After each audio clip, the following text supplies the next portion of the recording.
de la mañana. Conversaciones en vivo.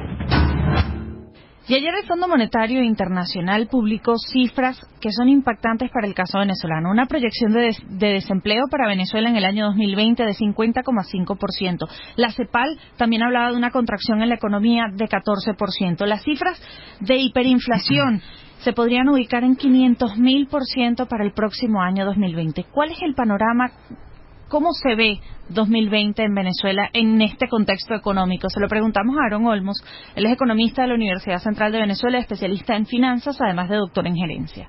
Bienvenido, muchísimas gracias por acompañarnos. Muchas gracias. No, bueno, de verdad que son noticias que uno las lee en la mañana y dice, Dios mío, ¿no? Comenzar a crear sus propios espacios, ¿no? Formales o informales, ¿no? Pero al final de cuentas trabajo. En Venezuela ser emprendedor, en Venezuela crear una empresa cuesta muchísimo en términos de tiempo. En otros países crear una empresa te tarda 2 o 3 días, en Venezuela te tarda 6 meses u 8 meses tan solo para tener los elementos al día, ¿no? Entonces hay venezolanos que por la vía del emprendimiento, por la vía de la autogestión han comenzado a crear valor.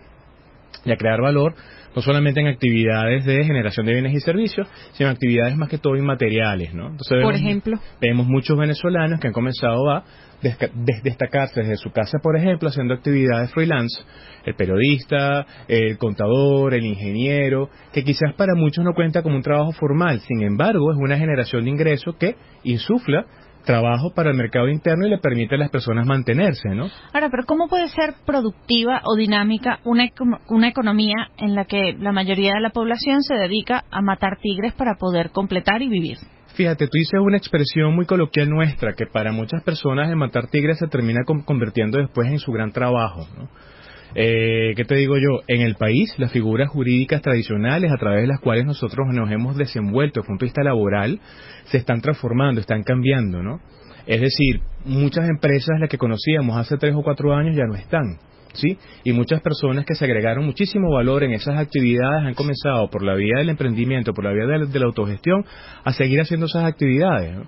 Lo decía hace unos minutos atrás, ¿no? La creación de una empresa en Venezuela es costosa en tiempo y en dinero, sobre todo luego de que el SAREN lanzó esta circular en julio de este año, donde los montos mínimos para la apertura de registros mercantiles, perdón, actividades mercantiles tradicionales, subieron a tal velocidad, ¿no? ¿Cuánto cuesta, por ejemplo, abrir una empresa solamente en papeleo? Mira, fíjate, por ejemplo, tomando en consideración abogados, tomando en consideración, ¿qué te digo yo? Los montos que se pagan a nivel de tasas y contribuciones, eso puede estar rondando sobre los $500 o $600, ¿no? Fuera de lo que tú tienes que depositar en la cuenta bancaria cuando tienes todo listo y fuera del monto que tienes tú que colocar como capital. ¿Cuánto es esos montos de capital? ¿Cuál es el capital mínimo que exige por lo para una menos empresa? Para una empresa de servicios te pueden estar pidiendo, dependiendo del banco, que se coloquen en cuenta para poder abrir, por ejemplo, entre 5 o 10 millones de bolívares. Fuera de lo que tienes que colocar tú como capital desde el punto de vista accionario de una empresa, que fue lo que el SAREN cambió, y de repente estamos hablando de 500 millones de bolívares para una actividad industrial, 60, 80 millones de bolívares, que cuando tú lo ves de bolívares a dólares, porque todo está dolarizado en Venezuela, se hace un poco más cuesta arriba, ¿no? Pero estamos hablando en términos ya particulares o privados. Esto es lo que hace la gente para poder combatir o sobrevivir en un contexto hiperinflacionario. Pero como país, ¿cómo una economía, un país puede ser productivo cuando la gente se dedica a cosas informales, no hay empleo formal? Y solo a beneficio propio, actividades que ni siquiera en ocasiones pagan impuestos. Conversamos con Aaron Olmos, economista de la Universidad Central de Venezuela y especialista en finanzas, además de doctor en gerencia. Fíjate, tienes un problema a nivel estructural porque si desde el gobierno central hay toda una política que tiene más de 20 años y en los últimos 5 hemos visto que se ha agudizado, que va orientada a la destrucción del aparato productivo y la actividad formal desde el punto de vista empresarial, sobre todo la privada, podemos entender pues la disminución de estas actividades formales que vemos, ¿no?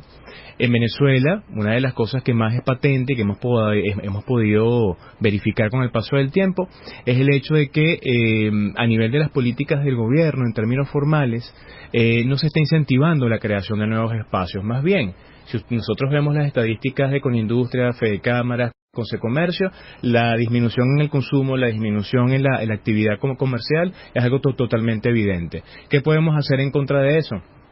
Si cuando tú te pones a ver lo que estaba comentando hace un rato, cuando tratamos de crear espacios nuevos se hace más cuesta arriba, ¿no?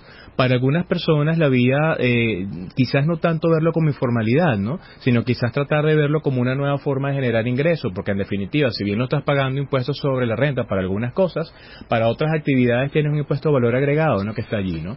El gobierno ha asumido una postura muy férrea desde el punto de vista de la política fiscal para poder enterar esos impuestos semanalmente y que en definitiva, pues no es que sea una carga, sino que en definitiva es más exigencia para las empresas que quedan trabajando. La vía tradicional siempre ha sido incentivar la actividad productiva, ese es el deber ser, ¿no? Y que las personas pasen de emprendedores a empresarios y que las personas creen sus propios espacios. Pero en los últimos años hemos visto una disminución muy grande porque tampoco es que se está haciendo algo para mantener a las que están, incentivar el crecimiento de nuevas, ¿no? Ahora, el trabajo, se hablaba antiguamente del tema de educación para el trabajo, poder formarse y tener las destrezas necesarias para ser productivo y competitivo en un espacio de trabajo. Esta dinámica ha cambiado, el país es otro, la realidad es otra, y la gente, esto que asume como iniciativas propias, autogestionarse, también requiere algo de formación. La gente tiene la capacidad para hacerlo, es decir, en sus herramientas, cómo administrarse, cómo hacerlo de manera efectiva. Mira, fíjate, hemos visto un fenómeno bien particular, por lo menos los que tenemos años trabajando en universidades nuestras, hemos visto cómo de alguna manera, si bien hay personas que no necesariamente cierran el ciclo de formación académica tradicional, hay otros que quizás se van por las vías de las certificaciones, ¿no? También el modelo de agregación de valor ha cambiado un poco, ¿no? Entonces tenemos personas que quizás en temas de 6 meses o 4 meses se agregan valor en actividades u oficios que a nivel de la actividad económica en general.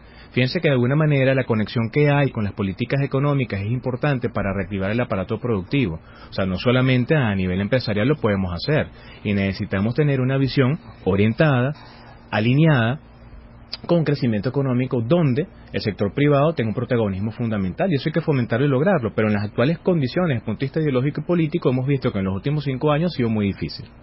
Muchísimas gracias a Aarón Olmos, economista de la Universidad Central de Venezuela, especialista en finanzas y doctor en gerencia, por habernos acompañado la mañana de hoy en vivo de Unión Radio. Y a esta hora